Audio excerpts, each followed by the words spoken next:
Hello আসসালামু আলাইকুম। Welcome back to cook queen চ্যানেলে আপনাদের জন্য নতুন একটি রেসিপি নিয়ে আসলাম। নতুন রেসিপিটির নাম হচ্ছে দই কাতলা। দই কাতলা মাছ অনেক চ্যানেলে অনেক রকমভাবে আছে, আমার মতো করে আমি দিলাম। দই কাতলা মাছগুলোর পিসগুলো অনেক বড় বড় রেখেছি, দেখে মনে হচ্ছে হয়তো বা রুই মাছ, কিন্তু এটা কাতলা মাছ। আমি গাদা আর পেটি আলাদা করি নাই। চলুন মেন ইনগ্রেডিয়েন্টসগুলো দেখে নিই। এখানে নিয়েছি হচ্ছে কাতলা মাছ, পেটি এবং গাদা একসঙ্গে করে এখানে রিং রিং করে পেঁয়াজটা কেটে নিয়েছি। তারপরে নিয়েছি টক দই, রসুন বাটা, রসুন বাটা। তারপরে হচ্ছে নিয়েছি পেঁয়াজ বাটা।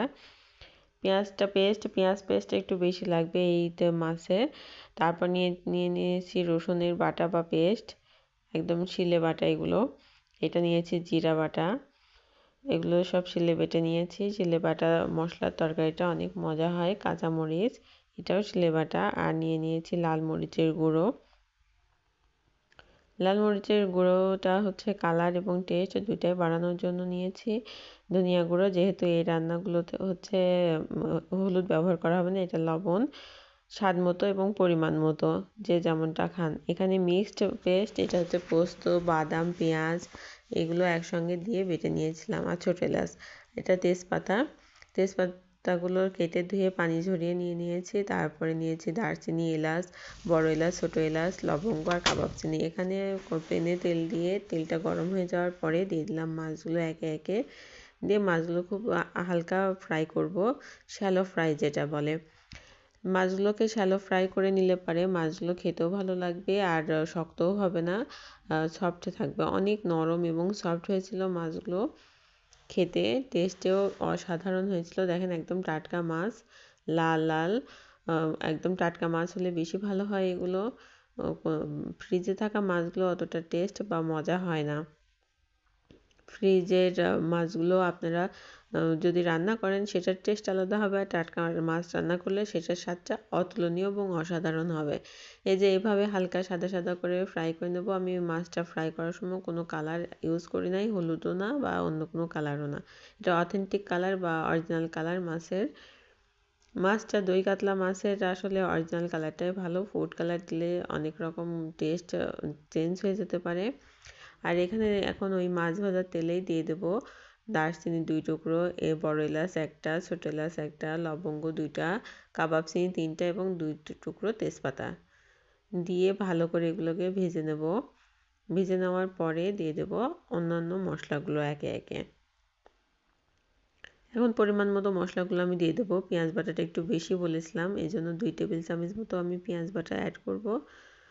2 টেবিল চামচ মতো পেঁয়াজ অ্যাড করার পরে দিয়ে দেবো এখানে আমি রসুন বাটা 1 চা চামচ, দিয়ে দেবো জিরা বাটা 1 চা চামচ, 1.5 চা চামচ, দিয়ে দেবো কাঁচামরিচ 1 চা চামচ, আদা 1 চা চামচের একটু কম 1/4।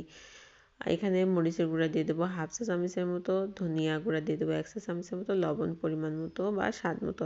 যেহেতু মাছটা আমি লবণ মেখে রেখেছিলাম এবং ফ্রাই করেছি লবণ মেখে, এখানে দিলাম মিক্সড পোস্ত দানা ও লবণটা এই জন্য একটু পরিমাণে কমিয়ে দিলাম 1/2 চা চামচের মতো। আর এখানে টক দই দিয়ে দেবো 2 টেবিল চামচের মতো। দিয়ে ভালো করে মশলাটা ভুনিয়ে নিয়ে ভালো করে একদম তেল উঠে আসা পর্যন্ত আমি ভুনাতেই থাকবো।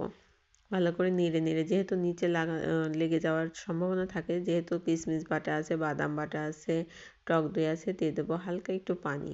এই জায়গায় পানিটা দিয়ে ভুনিয়ে নিলে যে গুঁড়া মশলাগুলো আছে সেগুলোও সফট হয়ে আসবে, আর সাথে আরও বাটা মশলাগুলো যেগুলো আছে ওগুলোও খুব সুন্দরভাবে সিদ্ধ হয়ে সুন্দর একটা কালার চলে আসছে। দেখেন একদম আমি অল্প তেলে এই রান্নাটা করব খুবই স্বাস্থ্যসম্মতভাবে। যারা ডায়েট করছেন তারা এই জায়গায় তেল বাদ দিয়ে ঘি অথবা আপনারা বাটারটা ইউজ করতে পারেন। আবার অনেকে সরিষার তেলেও খায়, সরিষার তেলটাও খেতে পারেন। একদমই স্বাস্থ্যকর রান্না এটা।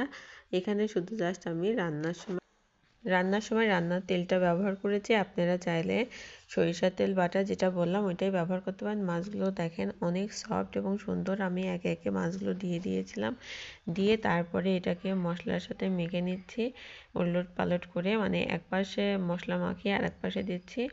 যেহেতু আলতো হাতে মাছটা রান্না করতে হবে, নরম সফট মাছ, এই জন্য এক পাশে মশলা লাগানোর পরে আর এক পাশে মশলা দিয়ে আর একটু মাছটাকে ভালো করে কষিয়ে নিচ্ছি, যেহেতু এটাতে ঝাল একটু কম যাবে, যেহেতু কাঁচামরিচ বাটা দিয়েছি জন্য আমি গোটা মরিচটা ব্যবহার করব না।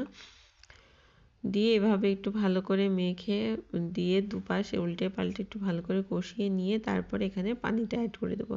এখানে হালকা গরম পানি আমি ইউজ করছি, ওয়ার্ম ওয়াটার যেটা।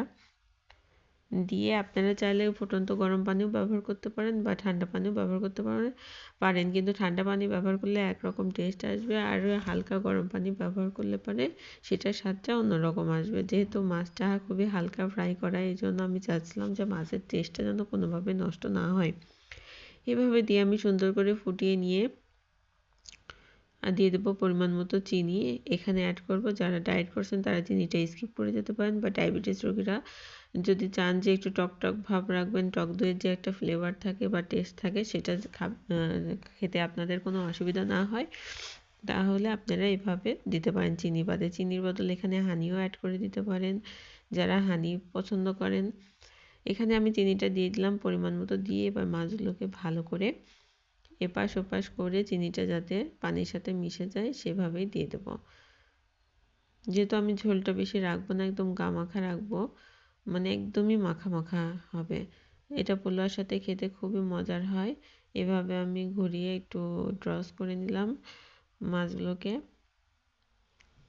যাতে কোনোটার সাথে কোনোটা লেগে না যায়। এবার একটু আমি কিছুক্ষণ ঢেকে রেখে দেব।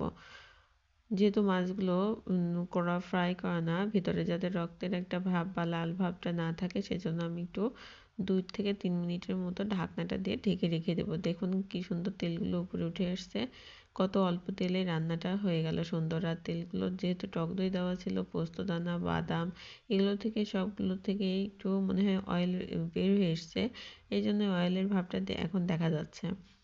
আর বেশি তেল দিলে পরে তো অনেক বেশি তেল হয়ে যেত আর খাওয়া যেত না। এটা হচ্ছে ফাইনাল লুক। এখন আমি প্যানের থেকে নামিয়ে সার্ভ করব। সার্ভটা করে দেব। সার্ভ করার জন্য আমি একে একে মাছগুলো সব উঠিয়ে নেব এভাবে। একে একে মাছগুলো উঠিয়ে নেওয়ার পরে তারপরে আমি পরিবেশন করব এবং বেরেস্তাগুলো দিয়ে দেবো গার্নিশের জন্য। আপনারা সঙ্গে থাকেন। এই যে আমি একে একে সব মাছগুলো উঠিয়ে নিয়েছি। উঠে নেওয়ার পরে এখন হালকা গরম ভাবটা চলে যাওয়ার পর ক্যামেরাটা ধরেছি। এখন দেখেন কি সুন্দরভাবে আমি বেরেস্তাগুলো দিয়ে দিলাম।